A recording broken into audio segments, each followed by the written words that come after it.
আসসালামু আলাইকুম ওরহমতুল্লাহি বারকাতুহু। এই গাড়িটা হচ্ছে এক্স ফিল্ডার 2009 মডেলের গাড়িটা।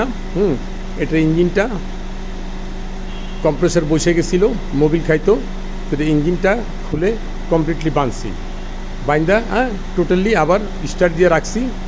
আজকে সকালে স্টার্ট দিছি, এখন বোধহয় আপনার 5টা সাড়ে 5টা বাজে। ইঞ্জিনটার সাউন্ডটা আপনারা শোনেন যে কীভাবে।